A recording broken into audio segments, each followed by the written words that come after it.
श्रीरामेश्वर ज्योतिर्लिंग महान, दक्षिणेतील पावन स्थान।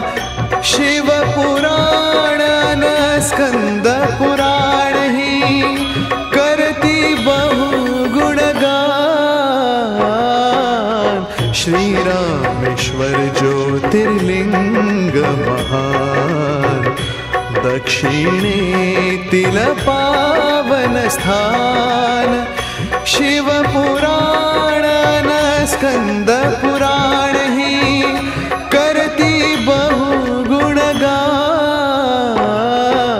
श्रीरामेश्वर ज्योतिर्लिंग महान, दक्षिणेतील पावन स्थान।